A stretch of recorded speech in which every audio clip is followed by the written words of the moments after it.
बहू, आज रोटी मिलेगी या नहीं? बस 5 मिनट माँ जी। मैं तो थक गई हूँ इस घर के काम करके। सुबह से शाम तक तो सारा वक्त घर के काम में ही निकल जाता है, खुद के लिए तो वक्त ही नहीं मिलता।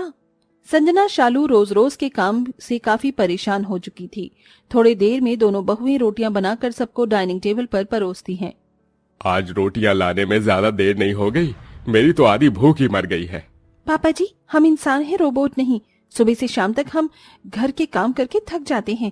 अगर आपको सब कुछ वक्त पर चाहिए तो आप देवर जी की शादी क्यों नहीं करवा देते? वैसे संजना बहू कह तो ठीक रही है, साहिल की भी अब शादी लायक उम्र हो चुकी है। मैं कल ही पंडित जी से इसके रिश्ते की बात करती हूँ। अपनी सास भार्गवी के मुंह से अपने देवर की शादी की बात सुन संजना और शालू मन ही मन बहुत खुश होती हैं। भार्गवी जल्दी अपने छोटे बेटे साहिल का रिश्ता दीक्षा नाम की लड़की से तय कर देती है। कुछ दिन गुजरते हैं और आज दीक्षा साहिल की शादी होती है। क्या बात है संजना, आज बड़ी खुश लग रही हो। खुश तो होना बनता ही है ना। अब हम वो सब कर पाएंगे जो इतने वक्त से नहीं कर पाए। मैंने तो लिस्ट भी बना ली है कि अब हम हर दिन क्या क्या करेंगे। आखिरकार हम दोनों को घर के काम से छुटकारा मिल ही गया। अब हमारी देवरानी संभालेगी घर और हम करेंगे ऐश। दोनों जेठानी काफी खुश होती हैं। थोड़ी देर में शादी की सारी रस्में समाप्त होती हैं और सब लोग दीक्षा को लेकर घर आ जाते हैं और ऐसे ही शादी का पहला दिन गुजर जाता है। अगले दिन दीक्षा अपनी पहली रसोई की तैयारी करती है। दीक्षा के हाथ का खाना घर में सभी लोगों को बहुत पसंद आता है। दीक्षा बहू, तुम तो सच में बहुत अच्छा खाना बनाती हो। इतना अच्छा खाना तो 5 स्टार होटल में भी नहीं मिलता है। ये लो, मेरी तरफ से पहली रसोई की रस्म का नेक। सभी लोग दीक्षा के हाथ के खाने की बड़ी तारीफ करते हैं। खाने के बाद सभी लोग जैसे ही अपने कमरे में जाते हैं, दीक्षा तुम तो सच में बहुत बढ़िया खाना बनाती हो। हम तो कह रहे हैं कि आज के बाद रसोई की जिम्मेदारी तुम खुद ही संभालो। लेकिन भाभी, मैं अकेली रसोई की जिम्मेदारी कैसे संभालूंगी? तुमने देखा नहीं, सब लोग तुम्हारे खाने की कितनी तारीफ कर रहे थे। बहुएं तो ऐसे मौके की तलाश में रहती हैं। अगर तुम रोज खाना बनाओगी तो सभी लोग तुम्हारी कितनी तारीफ करेंगे। माँ जी तो तुमसे हमेशा खुश रहेंगी। संजना शालू बड़ी आसानी से दीक्षा को अपनी बातों में फंसा लेते हैं, जिसके चलते बेचारी दीक्षा अब रसोई की सारी जिम्मेदारी खुद ले लेती है। अब देखती जाओ हमारी प्यारी देवरानी, हम कैसे एक एक करके इस घर की सारी जिम्मेदारी तुम पर सौंप देंगे। संजना, ये साड़ी मुझ पर कैसी लग रही है? बहुत सुंदर। चलो अब जल्दी से तैयार हो जाओ, चलते हैं वरना मूवी निकल जाएगी। दोनों जेठानियां तैयार होकर मूवी देखने के लिए जा ही रही होती हैं कि तभी, अरे पापा, ये तुम इतना तैयार होकर कहाँ जा रही हो? वैसे मैं तुमसे ये कहने के लिए आई थी कि याद है ना कि अगले हफ्ते हमारे घर में कीर्तन है, इसलिए आज तुम दोनों अच्छे से घर की सफाई कर देना, ठीक है? अपनी दोनों बड़ी बहुओं को घर की सफाई का काम देकर भार्गवी चली जाती है। अब क्या करें हम? अगर घर की सफाई करेंगे तो मूवी निकल जाएगी। परेशान मत हो, हमारे पास हमारा हुक्म का इक्का है, भूल गई क्या? दोनों जेठानियां जल्दी से अपनी देवरानी के कमरे में जाती हैं। दीक्षा, अगले हफ्ते घर में कीर्तन है और माँ जी ने हमें घर की सफाई का काम दिया है। हम घर की सफाई तो कर देते, लेकिन शालू की फ्रेंड की तबीयत बहुत ज्यादा खराब है और वहाँ हमारा जाना बहुत जरूरी है, पर घर की सफाई भी जरूरी है। भाभी, आप लोग फिक्र मत करिए, मैं कर दूंगी घर की सफाई। दीक्षा की बात सुन दोनों जेठानियां मन ही मन बहुत खुश होती हैं। जहां एक तरफ दोनों जेठानियां मूवी एंजॉय कर रही होती हैं, वहीं दूसरी तरफ दीक्षा अकेले पूरे घर की सफाई करती है। धीरे धीरे संजना और शालू घर के हर छोटे बड़े काम दीक्षा से करवाना शुरू कर देते हैं। ये क्या, घर का राशन खत्म होने को आ गया है। जल्दी से राशन की लिस्ट बनाओ और जाकर राशन लेकर आओ। ठीक है माँ जी। संजना शालू जल्दी से राशन की लिस्ट बनाते हैं और उसे सीधा दीक्षा के पास लेकर जाते हैं। ये लो दीक्षा, ये राशन की लिस्ट है, तुम जाकर राशन ले आओ। लेकिन भाभी, मैंने अभी घर का काम खत्म किया है और मैं बहुत थक गई हूँ। तुम्हारे लिए आराम करना जरूरी है या माँ जी का प्यार? अरे बुद्धू लड़की, जितना घर का काम करोगे उतना माँ जी खुश होंगी, और क्या पता वो बदले में तुम्हें कोई कीमती तोहफा दे दे। ये देखो, जब हम इस घर में बहू बनकर आए थे तो माँ जी ने हमें ये सोने के झुमके दिए थे। क्या तुम्हें ये सब नहीं चाहिए? सोने के झुमके देख दीक्षा अपनी सारी थकान भूल राशन लेने के लिए चली जाती है। कितनी बेवकूफ है हमारी देवरानी, हमेशा हमारी बातों में आ जाती है। हमने तो अपनी अच्छी खासी देवरानी को अपनी नौकरानी बनाकर रख दिया है।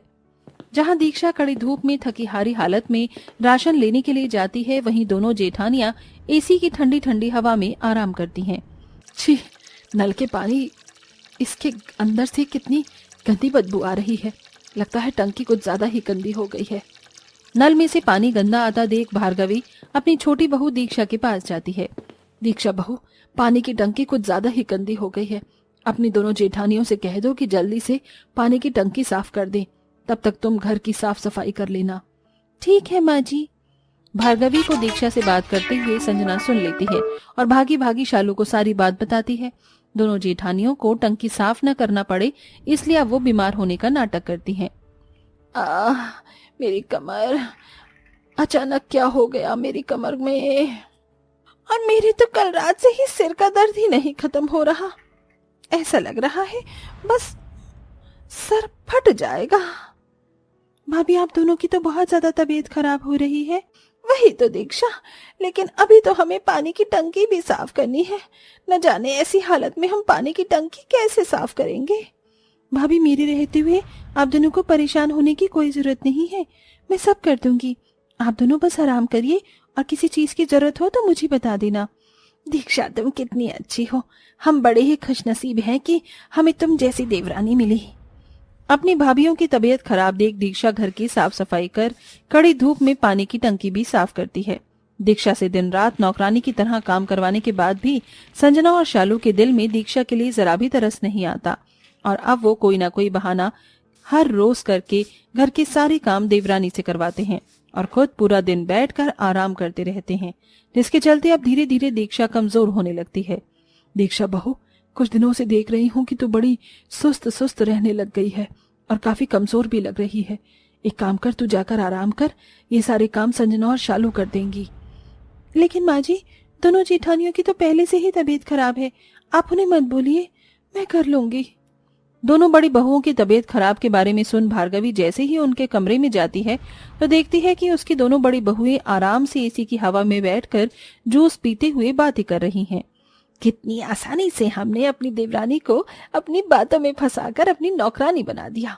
यहाँ हम पूरा दिन आराम करते हैं और वहां वो पूरा दिन काम। दरवाजे के बाहर खड़ी होकर सास सब सुन लेती है। अच्छा, तो ये बात है। ये तुम दोनों ने अच्छा नहीं किया, इसलिए अब तुम्हें सबक सिखाना ही पड़ेगा। भार्गवी शालू संजना की सारी बातें सुन लेती है, इसलिए अब वो उन दोनों को सबक सिखाने का प्लान बनाती है। दीक्षा बहू, ये ले, ये हमारा खानदानी हार है। आज के बाद ये हार तेरा हुआ। शुक्रिया माँ जी। अपनी सास को अपनी छोटी देवरानी को खानदानी हार देता देख दोनों जेठानियां, मैंने तो सुना था कि खानदानी हार पर बड़ी बहुओं का हक होता है, लेकिन माँ जी ने तो आज तक हमें इस खानदानी हार के बारे में बताया भी नहीं और कल की आई बहू को ये खानदानी हार दे रही है। तुम्हारी छोटी बहू तो सच में बहुत बढ़िया खाना बनाती है। इसके हाथ की जैसी आलू पूरी तो मैंने आज से पहले कभी खाई ही नहीं। खाओगी भी कैसे? वो आलू पूरी मेरी दीक्षा बहू ने थोड़ी ना बनाई थी। कहने को 3-3 बहुएं हैं मेरी, लेकिन मेरी दीक्षा बहू जैसा कोई नहीं। घर की सारी जिम्मेदारी संभालती है और कभी कभी तो लगता है इसके हाथों में माँ अन्नपूर्णा का वास है। मेरे तो भाग्य ही खुल गए जो दीक्षा जैसी बहू मेरी किस्मत में भगवान ने लिख दी है। अपने सामने अपनी सास को अपनी देवरानी की इतनी तारीफ करता देख संजना और शालू जलने लगती हैं। आज तक माँ जी ने तो हमारी इतनी तारीफ की नहीं। इतने सालों से हम घर संभाल रहे हैं, खाना बना रहे हैं, और देखो कल की आई हुई लड़की की कैसे तारीफ कर रही हैं। दोनों जेठानियां मुंह बनाकर अपने कमरे में चली जाती हैं और ऐसे ही 2 दिन गुजर जाते हैं। दीक्षा बहू, ये तिजोरी और घर की चाबियां हैं। आज के बाद तू ही इन्हें संभालेगी। माँ जी, आप ये तिजोरी और घर की चाबी दीक्षा को क्यों दे रही हो? वो हमारी देवरानी है और हम उसकी जेठानी, तो इस पर हक तो हमारा हुआ ना। घर के जब सारे काम दीक्षा बहू करती है, सब कुछ वही संभालती है, तो इन चीजों को भी दीक्षा बहू का ही हक है, ना कि तुम्हारा। खुद आराम कर दीक्षा बहू से नौकरानियों की तरह घर के काम करवाए। मैं तुम दोनों की देवरानी लेकर आई थी, लेकिन तुमने तो इसे नौकरानी बनाकर रख दिया। वो तो अच्छा हुआ कि उस दिन मैंने तुम्हारी सारी बातें सुन ली। शर्म नहीं आई तुम दोनों को ये सब करते हुए? मुझे तुमसे ये उम्मीद नहीं थी।